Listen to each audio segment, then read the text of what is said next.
way the world is now, how can a person be certain about anything? Some days I'm okay. I've come to master my own participation in cognitive dissonance. Everything's fine. I'm okay. My family is safe right now. I'm healthy. I have my recovery. I didn't use today. And other times the state of the world overwhelms me with a general feeling of hopelessness that touches everything.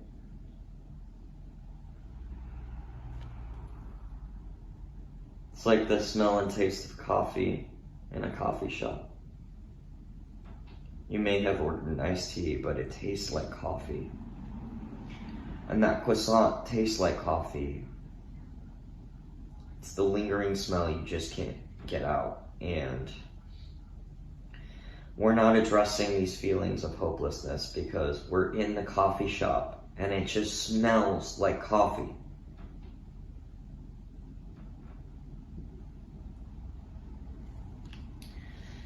One note about therapy.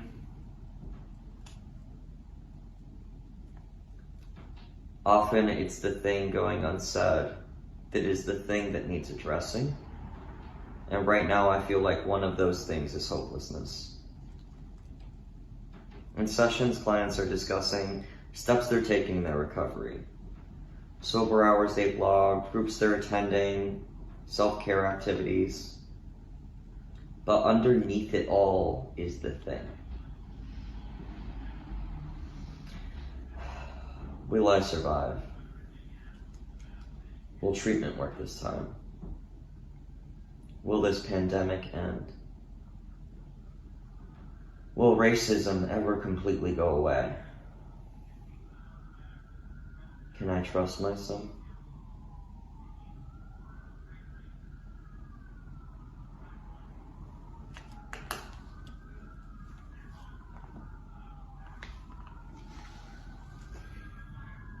I've asked the group members to answer some questions through video recordings over the next couple of weeks and to send them to me. My hope is that they're able to give voice to what's going on right underneath the surface.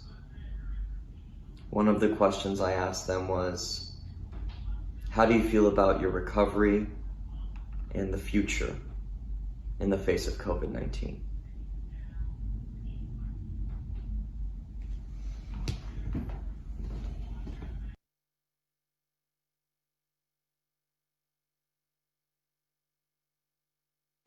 Hello, Doc.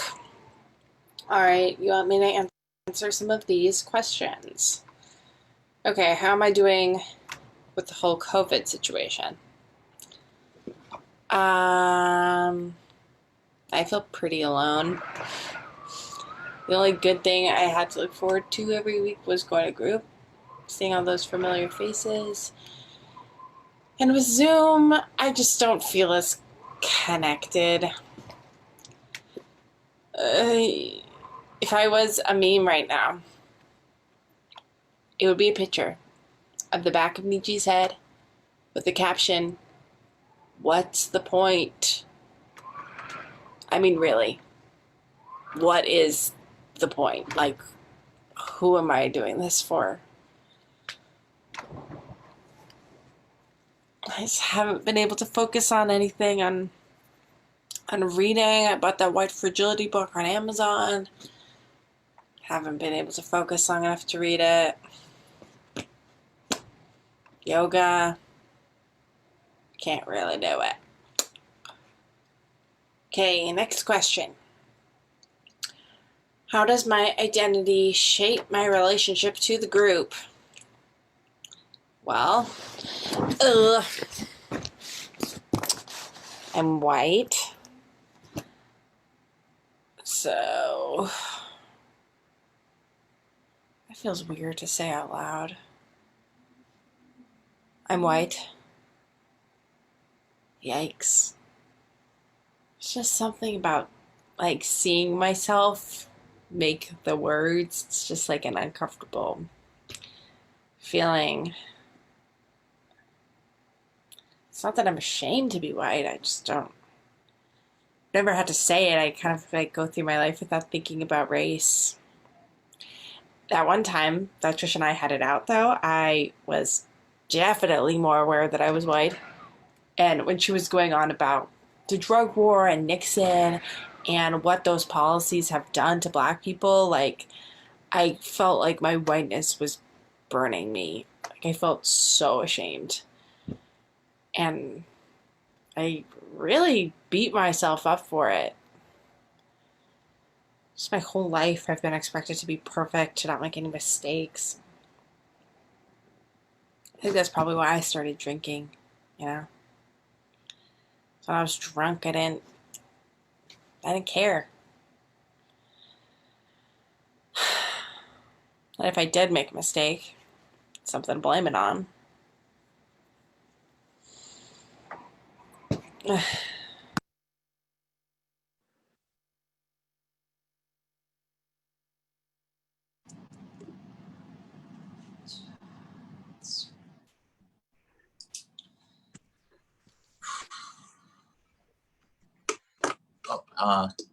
Hey everybody, it's good to see all your faces. I'm really excited to have Sam and Miguel back today. Do you guys want to update us on where you're at in your recovery journey? Yeah, how about we start with you, Sam? Okay. Hi, everyone. Thank you all so much for the support while I was in the hospital. It really meant a lot to me to know that you guys were thinking about me because I was pretty lonely. I mean, nobody could visit because of COVID. So I was just there with a TV and some puzzles. And I was supposed to do an extended inpatient program, but the pandemic changed that. So I'm actually here. I'm at Karen's house. My dad's doing chemo now, so I can't risk him getting sick. But Karen is my friend Leo, who died last year, his mom. So yeah, just in case I haven't said that yet. Yeah, that's me. Check out. Thanks for sharing that, Sam. I'm really glad you felt supported while you were in. And Miguel, how about you? Would you like to share a little bit? Yeah, I'll share. I beat the case. Congratulations. Yeah, the judge threw it out. Ah, what a blessing. Yeah, she said it was entrapment. Oh, that's a big deal. Yeah, I'm thinking about suing them. Oh, you're about to get paid. Yeah. Hopefully. They need to learn a lesson, but who knows? So wait, what happened? All right. So I was downtown waiting for the bus, right? And these guys, they come up to me and they look like one of them looks really bad. Like he was going through withdrawals, you know, and I've been through it. I know how it feels. You know, I've been there. So the other guy asked me if I had any Suboxone. So I gave it to him. He gave me $5 and I get on the bus and I go home. And then a week later, they came to my house and they pulled me out. Oh, that is so fucked up. Mm-hmm. I'm so sorry you had to go through that. It's not your fault, you know, the Providence PD is a bunch of fucking assholes. Well, I wouldn't say that, but I feel bad that that happened to you. I mean, especially because you were just trying to help the guy.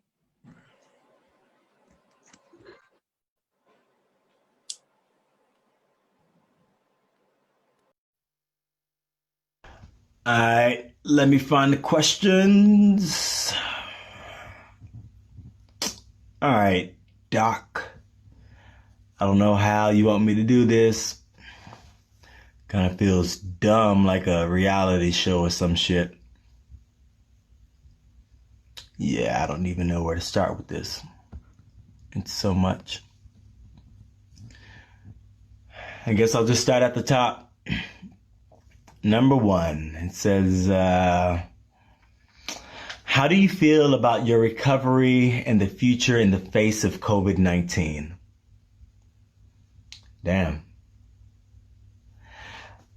I don't know how to even begin to answer that. I don't feel like I'm in recovery. I feel like this isn't even real. It feels like a bad movie, like some Saturday afternoon sci-fi theater shit, you know?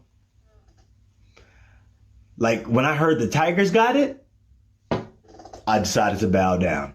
You know, I consider myself a tough guy, and for me, I was raised family over everything. So like, I would have fought Tyson at his meanest if it meant, protecting family. But then this pandemic hit, and 3 of my people are dead, and you just gotta hold on to that, in the pit of your stomach every day. And so it's not even a thing for me anymore. I don't think about it. It is what it is. I'm used to it. I'm friends with death and shit now, so I don't have that same need to numb pain that I had when I was using. Because I understand it is what it is. And this pandemic taught me that.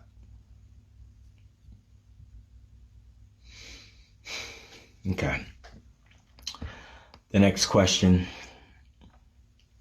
How do I feel about my future and my recovery and witnessing police brutality become highlighted in the American psyche at this time?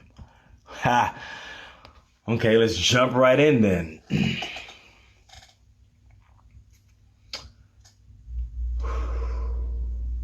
Police brutality. It's just another Tuesday to me. I'm not overly optimistic that white America is going to get their shit together. You see videos of black people getting killed in the street, and white people's first reaction is, but what did he do? As if to justify killing a man in the street. Last time I checked, we were innocent until proven guilty. My last run-in with the cops should have ended with me dead in the street. For us, America is not a dream. For us, it's a nightmare. Life, liberty, and the pursuit of happiness. We just want life.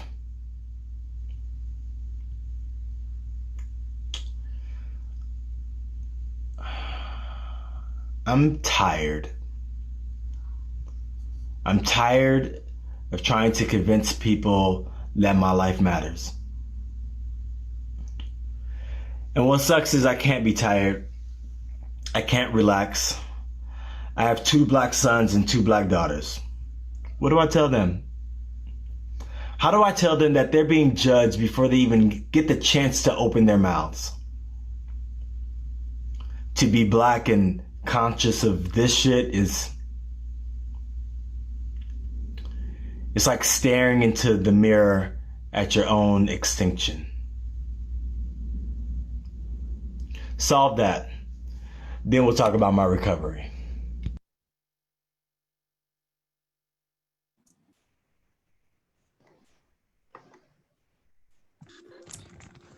Yo, I miss traveling.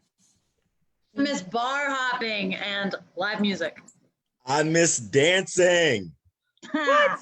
Whoa, you cannot dance. Who can dance? You, I don't think you can dance. But I'm black. So what? What? It means I know how to move my body. Okay, well, maybe we can have a dance party. Yeah. Yes, last session. Let's have a dance party on Zoom. Boom. Yeah, I've definitely seen people doing those. That's a great goal. I think we should do it. But I want to hear from everyone else. What are you missing during this pandemic? Evie, do you want to share next? Yeah, I miss all those things. I miss traveling and dancing, and I can't dance, but I miss it. Yeah, I just miss like touching. I miss hugs. Thanks for sharing that, Evie. Trisha, do you want to share next? No. Trisha, can you turn your camera on?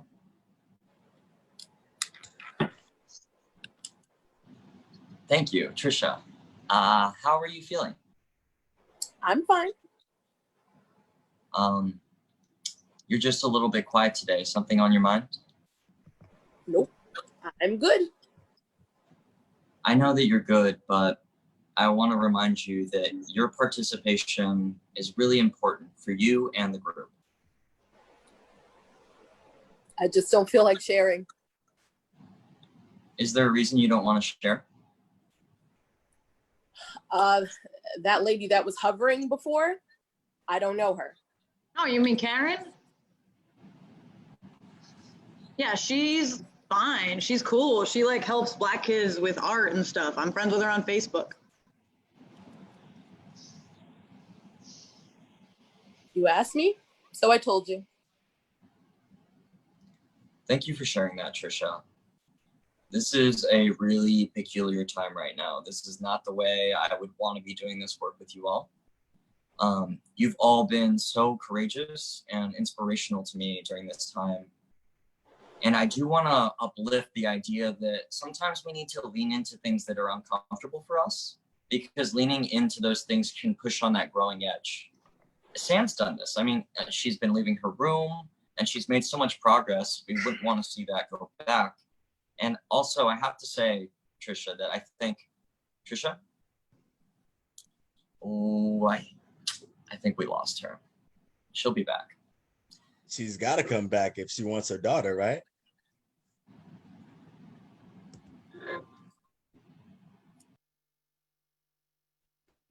All right. There we go. And I am talking to a reflection of myself. Wow. This is revolutionary. I mean, I gotta hand it to you, Aunt. Very, very innovative. No, I'm kidding. Man, I love this. And I am pretty good at talking to myself. I mean, I am an only child, so. The questions, right. Let's see. How does my identity shape my relationship with the group? I mean, who am I? I'm just a person, right? And I try to do what I can to ease friction, you know, make sure that everybody feels safe and in harmony. Do I feel like females are asked to do a lot of that labor? Yeah, I do. Do I identify as I mean, man, that is another story for another time. But anyway, I definitely feel most comfortable in the role of peacekeeper. And I mean, that's part of my training after all. And I like to do it with humor. We've talked about that. And how is that showing up for me now? I mean, I'm thinking about Trisha and what she said about Karen hovering over her. I didn't mean to silence her. I was just trying to ease that friction. And that didn't help, you know? I guess that's one way that my identity, my role as peacekeeper has shaped the group. And I feel awful about that. And I hope that she comes back so I can apologize. But, yeah, that's all for now. So, signing off.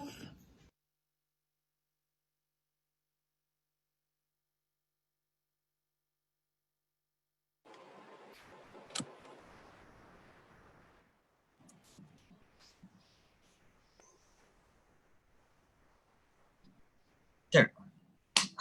Okay. What's pushing you to make that decision? I'm just done. I'm hearing you say you want to discontinue your participation in the group. You're damn right.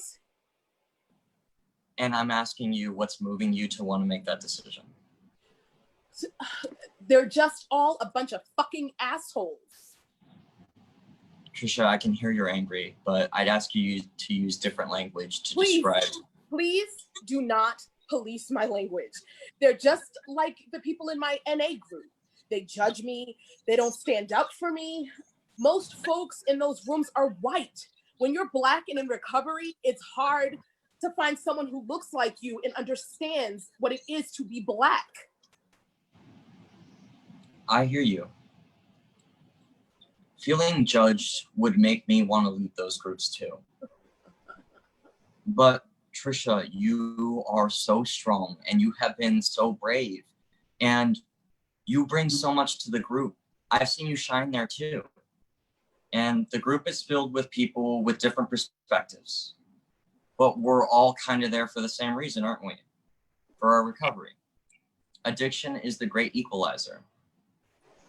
Equalizer? That's a joke. We may all suffer from the same disease, but the way we're treated around it is definitely not equal. You're totally right. I know I'm right. And when I sit in those rooms, sometimes I'm the only Black woman there. And it's just another place where I'm the only Black person. During 12-step meetings, we're told to stay away from outside issues, which, sorry, I get, right? Because we don't want them, rolling off into these big political debates. But some of those outside issues affect my recovery. We all feel shame, ridicule, and loneliness, but pile on the experience of being Black, being stereotyped as lazy, dirty, and somehow less than. I see how people treat me in those places. Shit, NA, work, here, I have to work twice as hard just to be seen as good. Trisha, I really want to thank you for trusting me enough to share that, because I can really hear your anger and your pain. But I do want to say that if you'll let us, I think the group can hold you too. And I think the group would really benefit from hearing your story. And I should care why. Seriously, my story isn't written in history. Stories like mine get erased. What is your story? I think sometimes telling our stories is necessary for change. Telling our stories can unburden us from having to carry them around. And I'm not saying you have to tell it all now, but I do think that telling your story would be a good way for you to push past your comfort zone. Excuse me? I just have to say that's bullshit. I'm never in a comfort zone. I never feel comfortable. I never feel safe, period. What do you need to feel safe? How about another country with a different history? That's a great start. Okay, so it seems like we're going back to history. It seems like a lot of this has to do with history. Everything is built on history, but even the word silences my experience. Do you feel silenced by the group? Is that what's going on? You know what, Doc? I don't feel like playing your mind games.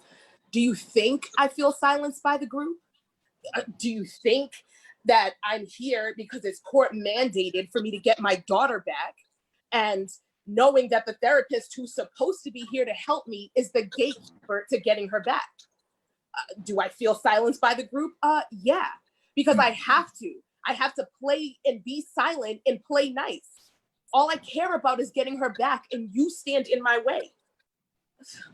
I'm missing milestones, right? I don't know. You don't get it. You're standing in my way. You're not wrong. I mean, in a way, I do hold the key to your daughter, but Trisha, if you do the work, if you keep coming to group, if you keep working on your recovery, then I give you the key. Then you become the writer of your own history. Oh, that's a nice sentiment, but I will never own the key, Doc. That's where you're wrong.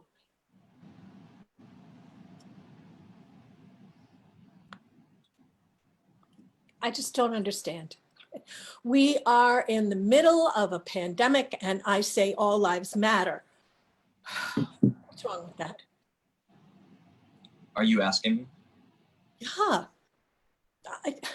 I want to know why he's saying that all lives have value.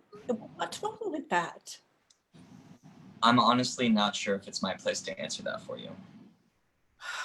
Well, that Trisha, she's... Let's stay away from labeling other people and let's just focus on how you're feeling, Karen, okay? I'm freaking pissed. That Trisha has it out for me. She goes out of her way to call me out. So she shared your post online. Yes. And called me racist. And then all these people started attacking me. What did the post say? Oh, something like, all lives matter in a pandemic, not just Black thugs. And I don't like that word, thug. I didn't write it, but I agree that, well, I don't understand how a criminal gets made into a hero while the police and all white people get lumped in with the same bad apples. Would you like for me to mediate a restorative process for you and Trisha? I don't know if it matters. She hates me. Don't people like her who hate white people? Again, Karen, I would be mindful of making conclusions about other people. Let's center your emotions, okay? That's just how I feel. I'm open to talk with her because it'd be virtual, right? To be honest, if it was pre-pandemic, I'm not sure I would be comfortable meeting with her. Why wouldn't you be comfortable? Oh, she's obviously got it out for me. What do you mean she's got it out for you? Do you think Trisha would physically harm you? Well, no, but people like her, people who... People like her, do you mean Black people? I mean... Karen, I think it's important for me to make you aware of something that you might not be aware of that might be coloring your interactions with Trisha, okay? Sure. Okay, so all of us, especially those of us who were raised in America, have been taught to believe that Black people are dangerous or violent. We get taught it through TV, we get taught it through entertainment, through movies, and it's a tool they use to oppress Black people and divide all of us up. Do you understand what I'm saying? Yes. I didn't mean to. I'm sorry. Confrontation is difficult for anyone, and for all of us, the way we approach confrontation is based off of experiences that we've all had. And those experiences have hidden power dynamics in them that relate to our identities. And we have all kinds of assumptions and stereotypes that lead to us interacting with people in certain ways. How does it feel when I tell you that? I feel terrible. But yes, it makes a lot of sense. Can I ask you something, Karen? Is there another time that confrontation made you feel uncomfortable? Yes. My ex-husband. But that's another story for another time. Okay. Okay, well, we'll pin that for the future. And I'll go ahead and I'll set up and mediate a restorative process for you and Trisha. I'll make sure it's safe for both of you. And in the meantime, take care of yourself.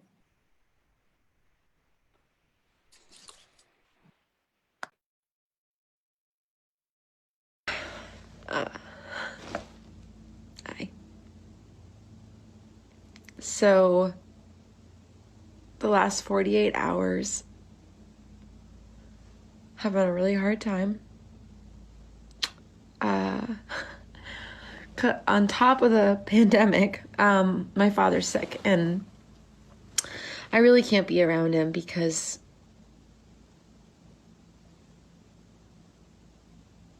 why is it so hard to say? They don't trust me. They said something like they can't trust me to quarantine responsibly. I think that was the phrase my mother kept using.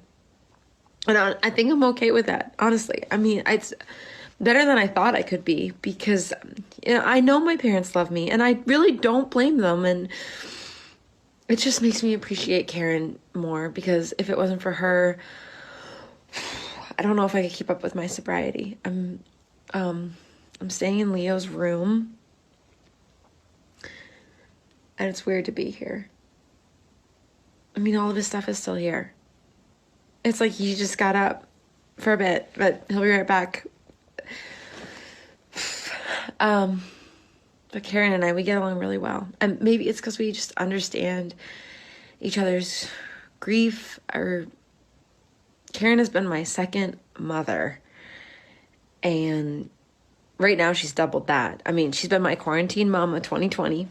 Taking care of me and cooking and doing my laundry and everything. And I can't get her to stop. I've really tried hard, honestly, to be honest. But it's really good. It's really good to be taken care of like this.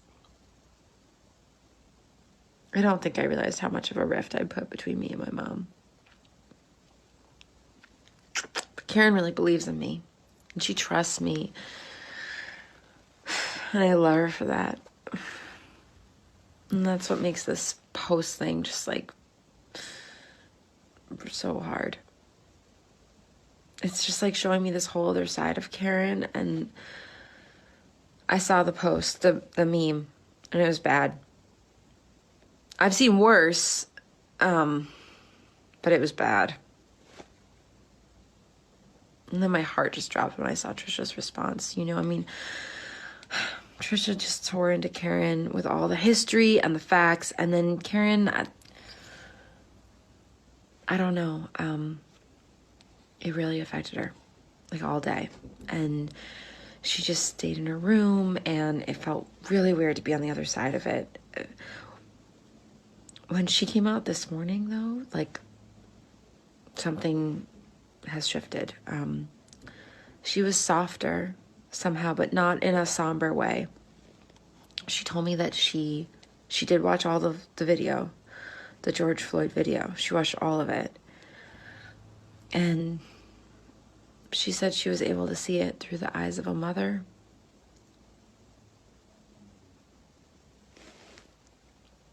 She said she felt like the mother in her was ripped out when Leo died. And then me being here and then seeing that video. I don't know. Something's changed. She's working on something now. And look, I hope to share more with you guys later.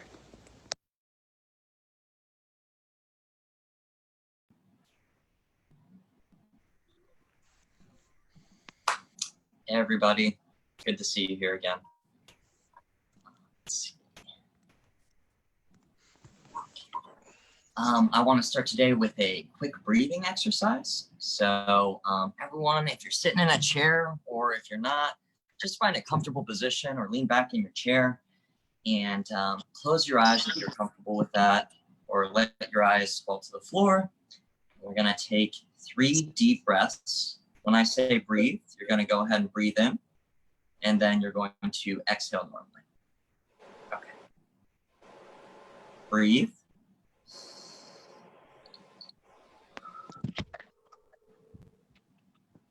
Breathe.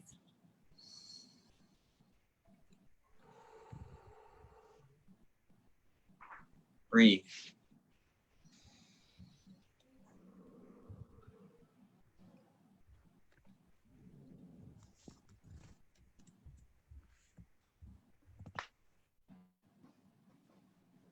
Okay, everyone's still here. Let's go ahead and go around. Maybe we can catch up on what's been going on this week. Sorry, Anthony. Sorry, I have Yeah. something to share with the group. Is that okay? Yeah, that's totally fine. Yeah? Go ahead, son. Okay. Yeah, of course. So I have a letter from Korryn that I wanted to read it to the group. The other night we discussed her insensitive and racist post, and we talked about George Floyd.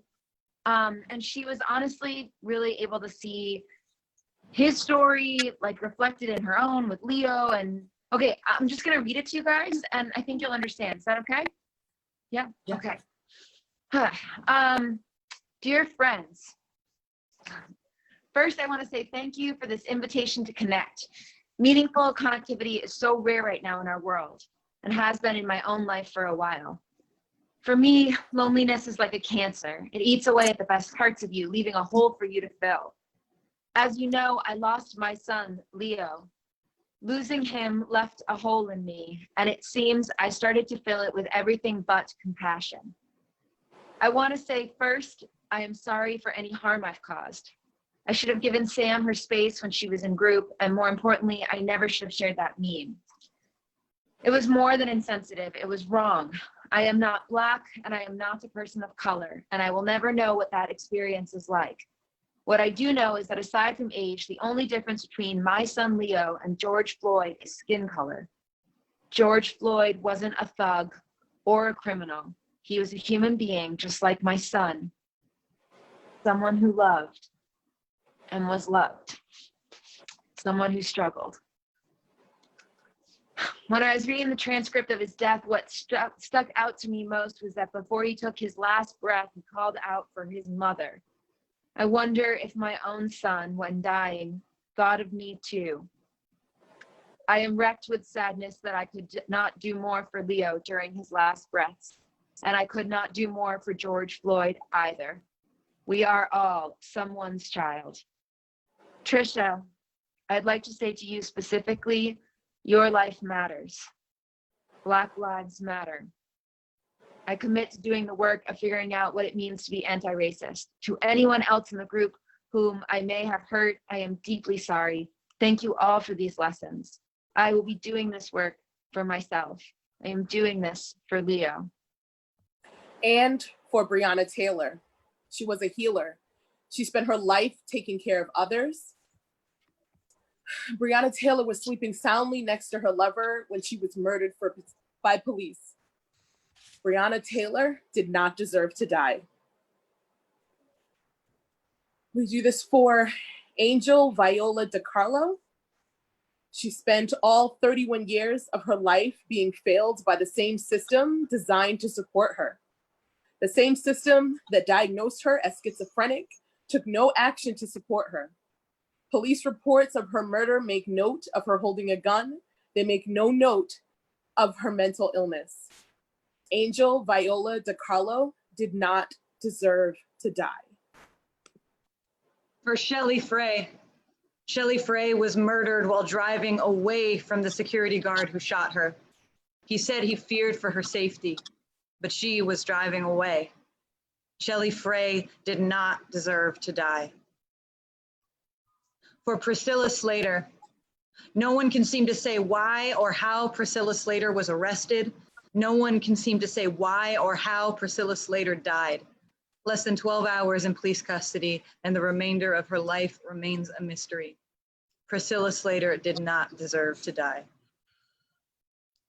For Crystal Danielle Ragland, she was a woman of faith, an Army veteran, a daughter, an aunt. She loved her nieces and her nephew, was very protective of them. Police came to her door because she was seen around her neighborhood with a fake gun, though witnesses said they never even saw the fake gun before the cops shot her on her doorstep.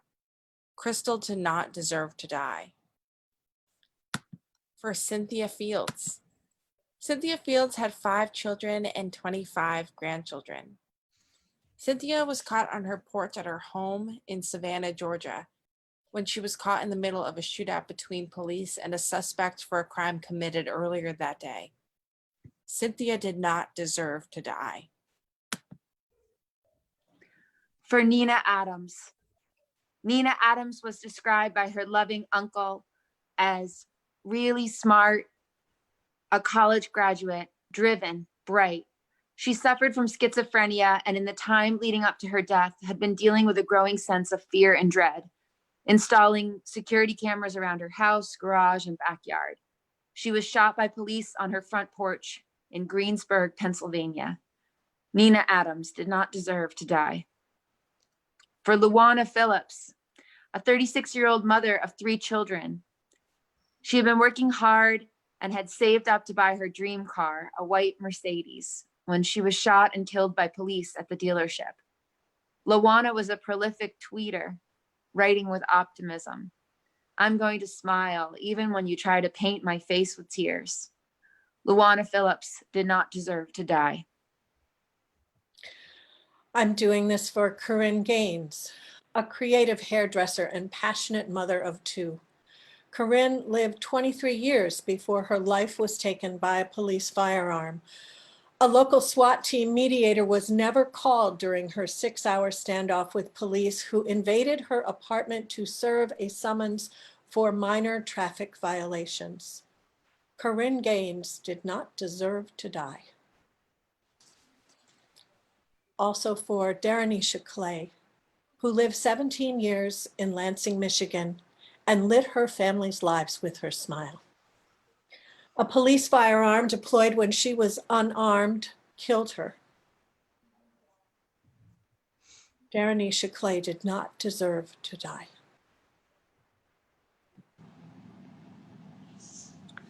I'm doing this for Layleen Xtravaganza Cubilet Polanco. She lived her life basking in the glory of her extravagant being and fighting for her right to a decent life and an identity. She was illegally sentenced to solitary confinement where she had a seizure and called for help. She was left to die as the guards laughed. Layleen Xtravaganza Cubilet Polanco didn't deserve to die. I'm doing this for Renisha McBride as well. She was cherished by her family and friends for cherishing her family and friends.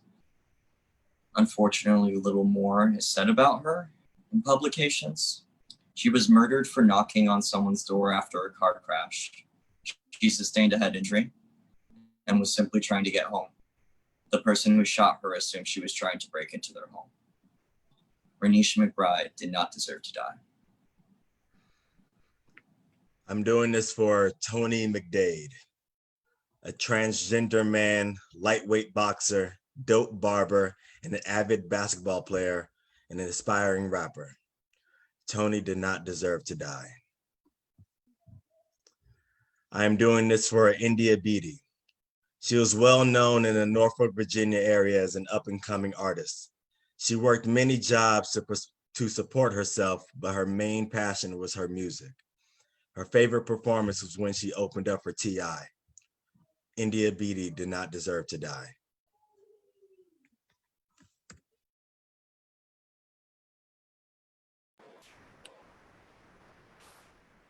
Wow.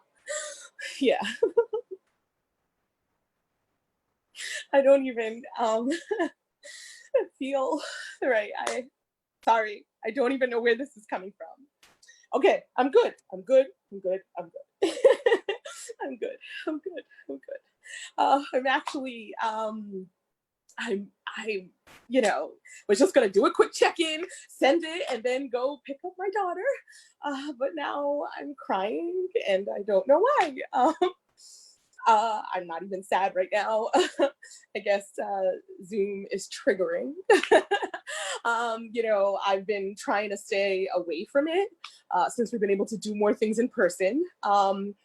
My mom sent me pictures. I'm not sure if you can see my little girl. She's wearing her tiara and her little tutu. Her Nana let her dress herself today. So yeah. I love it, and this feels good. I think this is the best feeling, receiving emancipation or just getting justice. I don't know.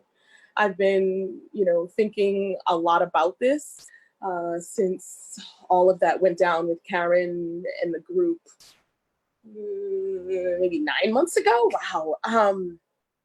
And I don't know. I never really saw myself getting here. I think it was,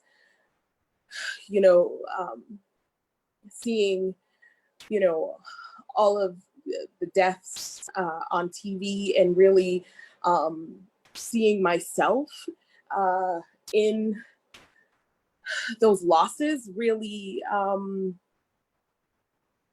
made it real and put me in a very tender space. And then you add COVID and working in the hospital all day and dealing with the deaths there, and then coming home to an empty house. Put a lot of things in perspective. So I want to say, thank you, Doc, for all of the work that you did. I don't know if there was another gatekeeper in your position, if they would have done all of the work that you did around my vulnerability and, all of it, the anti-racist work and, just all of the effort you put into the group and into me. I appreciate that. I did a lot of reading and, on the new Jim Crow and on just race in general, and just seeing that this wasn't all on me, right? That, all of this, it was passed down. This isn't something that I am suffering with alone. It's built on what this nation is built on, and I think to be here now, I don't know. It's a new sense of self. It's a new sense of just beginning. So I thank you, and so I am going to take the keys to my future and go pick up the one who guides my recovery. So thank you, and I will let you know how she settles in. Be blessed.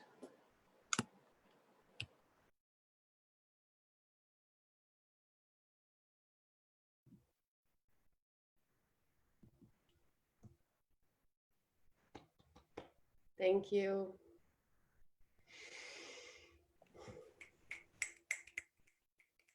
We can hear the cheering from here. Yay! Thank you, Tyler Davis. Cheers, cheers, yay, woohoo! This is the part I miss the most. I'm just telling you. Yes, indeed. You guys are great. Thank you all for being here. Yeah, thank you. Oh my gosh, Good job, thank you all. everybody. Thank you, everyone. Hello, Ron. So we also have with us Liv. Ava, will you make sure that Liv can get back in as a panelist?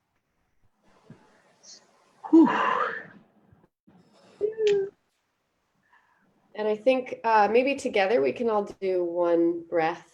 And attendees, I encourage you to do this with us. Take a deep breath in through your nose and out through your mouth. Thank you. So I'm going to try my best tonight to moderate the questions that are coming in. Please feel free to write them in the chat box and or to send them in the Q&A. I see there's a few in here. I'm just going to read a couple of these comments. This was incredible, poignant, authentic. Justice says this was a wonderful show. Sam Jones is clapping for all of you, brave and wonderful performance. So I want to, before we jump into the questions, I want everybody to just introduce themselves, give us your name, not your character's name, and if you're an actor with Coast, give us kind of your role and how you're connected to the work. So again, I'm Anna Bess. I am the founder of Coast, and I was a playwright on this piece. And I'm going to send it to somebody, and then after you're done, just send it to somebody else. So I'm going to send it to Rachel. Hey, I'm Rachel. I'm an actor with Coast. I've been with Coast since its inception in 2014. 15? 15, yeah. I'm really bad with years.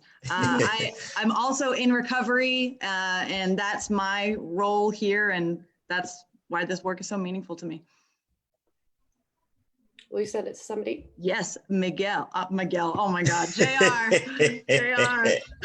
Oh, I am J.R. Adams. I played Miguel. I am an actor with Coast. That's what I am. Let's go with Chris.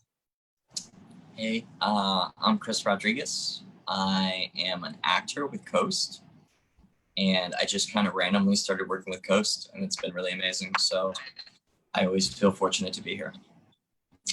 And I will send it off to Carol. Hi, everybody. I'm Carol Drews, and I am an actor with Coast. I'm also privileged to be a member of the Coast Board of Directors.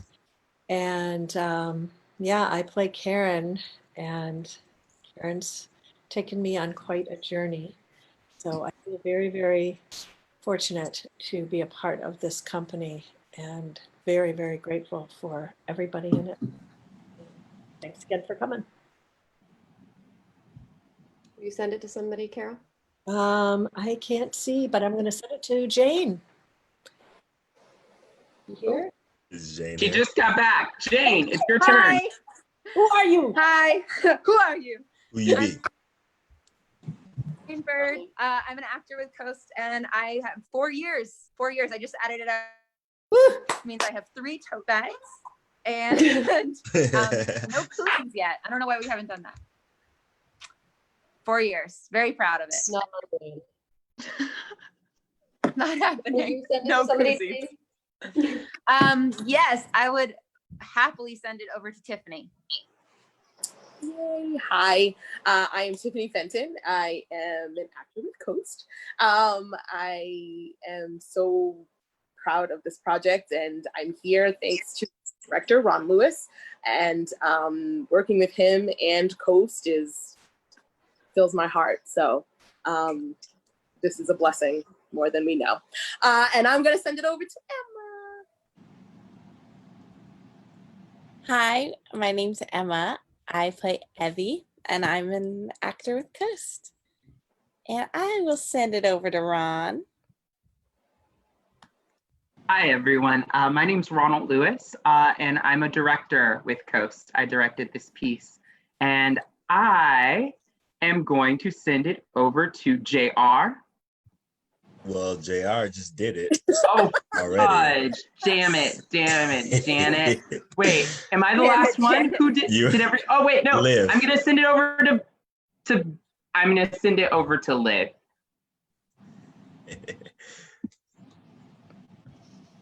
Oh, you're muted, but you're new. First time I've ever done that. No, I'm kidding. Hey y'all, I'm Liv Jenkins. I work for RICARES. I'm the Recovery Housing Outreach Coordinator. And I really love the performance, y'all. This was great. Thank you so much. Thank you. Y'all's real names aren't on here, so oh yeah, I'll send it to Vatic. What's up, everybody? Vatic Tayari Kuumba here, and he, him pronouns, and I did writing on this piece and was invited in by the director, Ronald Kevin Lewis. And I'll pass it back to Annabeth. Thank you, Vatic. So I want to say a couple things before we start answering questions. Please, if you will send us questions in the chat box and the Q&A, and we will answer them in real time. We asked Liv on because I thought it was important to have somebody from the community that could offer resources. I'm especially impressed by RICARE's harm reduction and recovery outreach. So if there are any specific questions about recovery resources, harm reduction resources, what's happening in the state of Rhode Island around any of those, we have Liv, and they are an expert on that. And I'm really happy to have that resource here with us. So I want to say that, and I am going to try to read a question. This is from Joanna. Joanna says, great, thank you guys, great performance. If I may ask a question, I wonder if you feel okay to share what did it mean for you personally to take part in this project? Which is a great first question. Thank you, Joanna. Anybody, any of you? Can I start? I'll start. So this particular one like really hit me more than the other projects we did, because it's more real to me personally, because you know the Black Lives Matter is such a scary thing for me. You know, just being a Black man is just so scary. So whenever we did like the ultra thing and we were talking about the deaths, I don't know, it's everything I said in my monologue is what I felt, and it was my words, and I wasn't acting. Those are real fears, real life questions and real life situations, and the unknown. And that's why this thing really meant something to me. Yeah, and I'll echo that just because when we did the work and speaking about the women who have lost their lives, it was really, that hit me in a different space, because that could have been me in any of those situations. So it was very real, very eye-opening. And for me throughout this whole process, or not the process, but since George Floyd's death, it really has made me rethink how I'm seen in this world and seen by friends, family. So being a part of this and getting to say and learn the history, I really had to, dig deep as well. Put a very special, place in my heart for this work. I've always believed in Coast, but I think this right here, trying to navigate recovery and being Black in recovery, and then have it be so eloquently written and being able to portray it was amazing and felt very real. So special. Ron, do you want to just tell our audience really quickly the process around the virtual vigil that we created? Yeah. So, it's what a time to be alive, right? Like pandemic, 2 pandemics to be precise, right? Like the COVID pandemic and anti-Black racism pandemic, which has been going on and on and on and on. And when we started building this work, I think the writing was a process that, like Annabeth and Vatic and myself, we were meeting weekly, and we wanted to bring in the pandemic of anti-Black racism to this work specifically. And everyone was talking about George Floyd, And then there was also Breonna Taylor, who I believe was murdered prior to George Floyd happening, right? But it almost felt like it was something that was under rug swept maybe a little bit. And that often I think is the case when it comes to Black women being murdered by the police in this country. And it felt as though while we wanted to give voice to what happened with George Floyd, we also wanted to give voice to what happened to Breonna Taylor and to all of the other Black women whose lives just kind of they're lost and they go under the radar, and we don't necessarily always have protests or have vigils. And so it felt very important to build that into this work, and that's where the idea of the altar came from. And in creating the altar, it was a completely like collaborative process. We found the names online and distributed them amongst the actors. And then the actors went and did research and brought that in. And it's been a heavy and like fraught process, I would say. I am just so thankful that I got to share this process and this space with all of the individuals in this room or in this Zoom room, because we all held the space in a very sacred way. And we were always asking the questions of like, how do we honor these humans? How do we honor these women? How do we honor these people without just having it be a name or having it be a photo? Like, what are their stories? And to be completely honest, I don't know that we completely arrived at that space, right? Like a few sentences, a photo, and a name can never really do that work, you know, of an entire life. But we can make attempts, we can make essays, and I think that's what we did. We made an attempt. And I think about the work of seeking justice as like something that is like a lifetime of work, right? And it's in these moments, it's in poems, it's in protests, it's in plays, it's in stories, right? That we can like do that work, right? So yeah, that's it. I was receiving text messages and Instagram DMs while the vigil was happening of people just pouring out their love and thanking us for that piece. So I wanted to put that out to all the actors. Our next question is from Melanie. She says, thank you for this incredible show. The question is, how do we cast the roles in a way that ensures any BIPOC or LGBTQ plus identifying actors feel comfortable playing the characters and identify as such, which is a wonderful conversation. And I'm gonna throw it out to the actors, whoever wants to.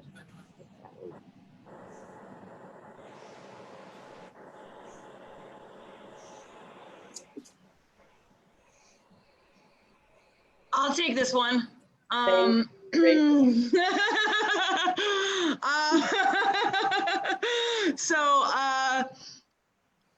This work has helped me understand my own gender identity in ways that I have struggled to throughout my life. I identify as non-binary, while I do use she, her pronouns. But this work and being able to really embody my masculine energy has brought it all closer and deeper into myself. I don't know if that really answers the question, but that's my answer. And it's been wonderful and beautiful, and I'm very grateful for it. It is, and I think I'm really looking forward to exploring more of Alan's journey with gender and more. And I think one of the things that happens a lot with our work is that there are the parallel trains of the actor and the character exploring together. Yes, that's happening at the same time. So I'm excited to see Rachel and Alan, her character Alan, explore that. That was Yeah, sounds gay. I'm in. Does anybody else want to speak about? Yeah, I'll speak. Thank you. But it helped for me, actually. This character helped explore my identity as far as who I am with Black Lives Matter life, not movement, but like lifestyle. Because I've been trying to struggle with where I fit in and where my work should be.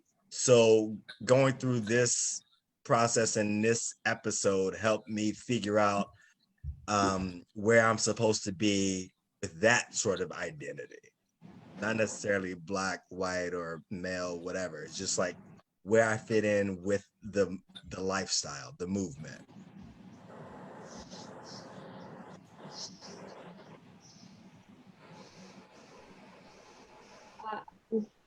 Does anybody else want to go?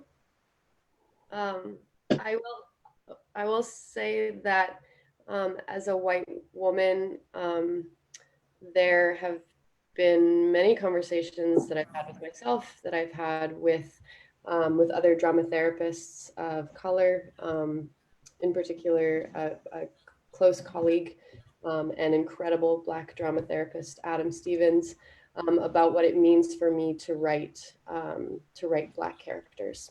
And the other thing, that one of the things that really came up for me in writing is, I am a clinician and I'm white, and a lot recently in the rooms that I'm doing therapy, a lot of the Black Lives Matter and anti-Black racism has been coming up in conversation in therapy that I'm doing. And I'm trying to figure out how to best navigate that as a clinician and as a white woman. And in writing Anthony, I was able to explore that a bit, and even just try out some ways that I could take an anti-racist lens and place it on top of my clinical lens. So that's one of the things that I've been working out through this process, which has been really helpful for me to try those things out in the safety of a play. So then I can go and bring those into practice as a white clinician.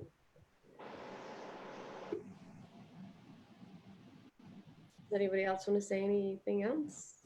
Yeah, I just want to ask Liv, how is this showing up for you in your work? Race and racism, how's that showing up? We're actually having a anti-racism and recovery reading group starting up. In fact, if anybody wants to send their emails, I guess I could put my email directly in the chat. I'm sure you have a list of the people maybe that are attending, though, if you want to distribute my email as well.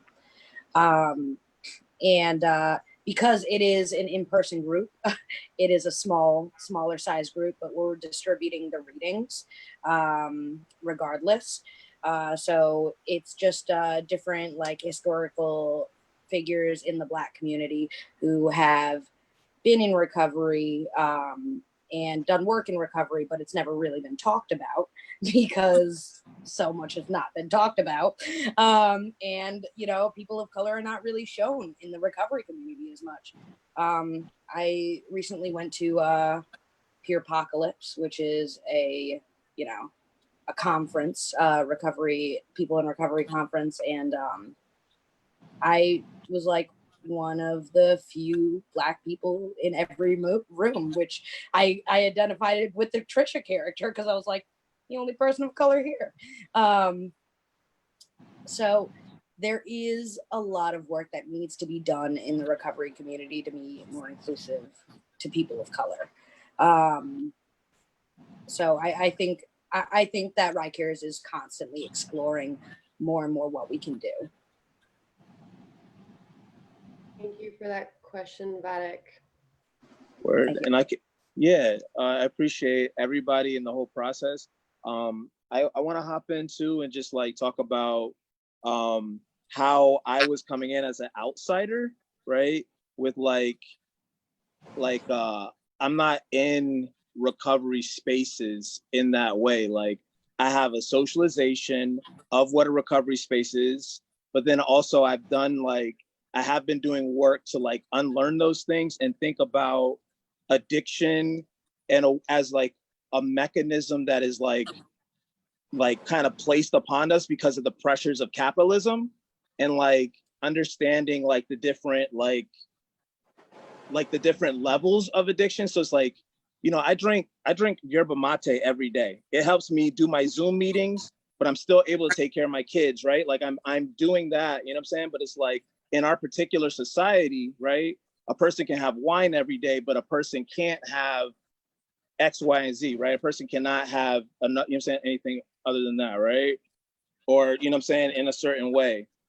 And so like I'm coming at it looking at that, and then I'm like looking at these characters, and I'm looking at the dimensions of like how things are playing out, and like the Black characters and the characters of colors you're not getting like, I want her to get her daughter back. The first thing I'm like, when's she getting her daughter back? That's like the first thing. I'm just like, I can't. At the end, is she getting her, you know what I'm saying? The whole time I'm like, when is it happening? And so like, to think about the power of the system, you know what I'm saying? Like, even though you know what I'm saying, the Anthony character is well-meaning, is still caught in the middle of it. And I have been in that space of being like doing childcare and working with students. And it's like, you have, you know what I'm saying, times when it's like, you have to call DCYF. There's not a better system for it. You have to report. And it's like a terrible situation to be put in because you don't know what's going to happen to that young person. So it's like, for Anthony to have the patience to be like, I'm gonna see this out. I'm gonna work with Trisha with something that we were imagining, and like trying to do it in 15 minutes, 20 minutes. And it's like really hard, right? But like, that is kind of where I'm coming through. Like what we're showing here is not perfection, right? There's still a lot of messy stuff in it.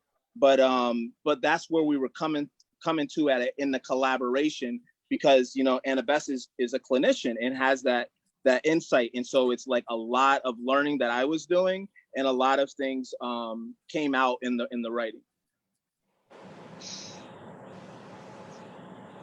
Thank you. And I really appreciate Vatic. And this is something that I disclosed to him and Ron, is that for me, these characters are real people. And I feel really protective of them because I came to this work because I have lost now 8 friends to drug overdoses. And so each one of these characters is somebody that I've met and somebody that I've loved. And when Vatic was like, well, why are they doing this? Or what's going on here? I was like, but wait, these are, you know, I felt really protective, but it was really helpful for me to have an outside person come in and ask those questions of me. And ask not just me, but ask the questions of the characters to help move the story. So I'm really appreciative of Vatic coming on and just bringing in a new voice and bringing in a new perspective has been really helpful. So thank you. Anna? Yes, Carol. I'm not reminding you of the thing. I'm reminding you, I wonder if you could just talk a little bit about what's next with this. Oh, that's such a great question. Thank you, Carol.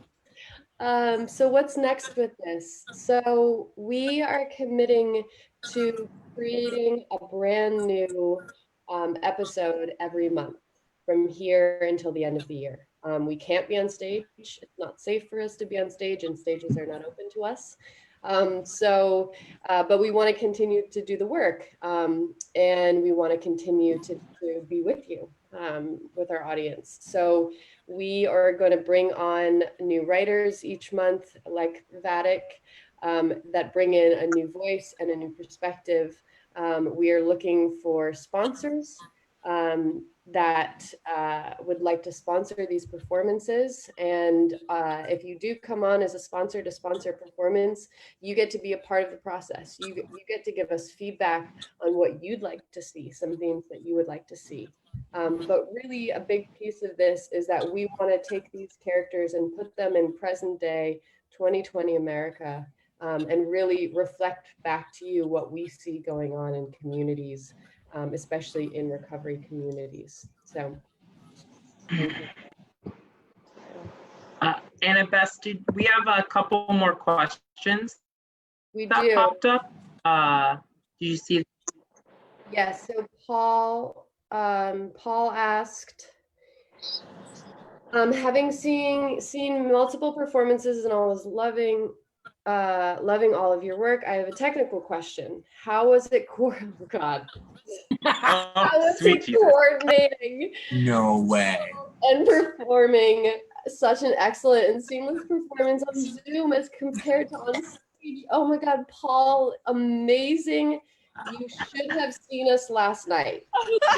Should have seen us like 15 minutes before the show went up, yeah. we threw it together and it stuck. That's what happened. That's the show goes on. Great fiasco. It's really hard. And you know what? Actually, I want to say a huge shout out to somebody you can't see, but who's in the room with us. That is Ava. She did all of our tech. She was the one doing the videos. We really, this wouldn't be seamless without Ava. So thank you, Ava. Seamless. But yeah, last night, the hurricane ripped through Rhode Island. I think there were 3 or 4 of us that didn't have Wi-Fi, so we're sitting in our cars. I think by the end of the night, I had my phone up to a candle trying to watch. It was horrible, and I kept saying, I can't believe how bad this is. But they say a bad dress rehearsal leads to a great first night. So there you go, the magic of theater. So I want to, Liv threw up their email in this in the chat box. I know we've gone over time, and I want to acknowledge that it's hot and it's late and it's summertime and we don't want to be on Zoom. There are 2 more questions. Should we answer them? Yeah. Yes. Yeah? Yes. There's Ellen. Did we answer Ellen's question? Yeah. Ellen's question is, have you thought about adding more older people? We may not be your target audience, but we all struggle with these issues in our neighborhoods and families. And I think that is a great question, Ellen. And I will say that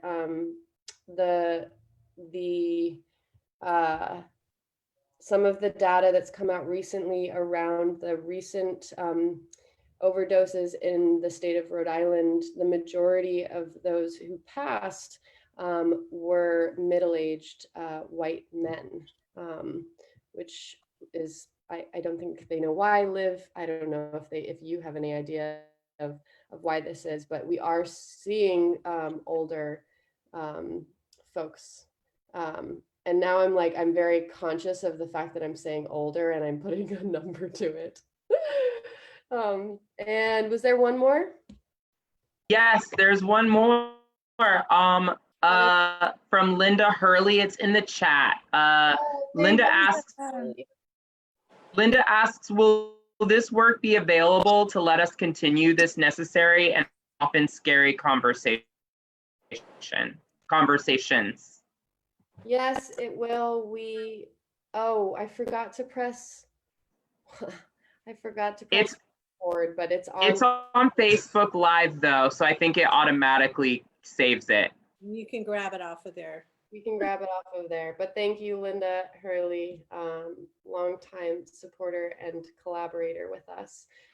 Thank you, everybody. I have thrown the PayPal link in there. If you go on our website, it's easy to donate. All of the money in the Actors Fund is going to these actors to create these new performances, to go to our directors, to go to bringing on new writers, to go to our production manager, and to financially support our artistic team, which is really important right now. So I want to say thank you. My tagline is, you are the hero in this story. We may have performed for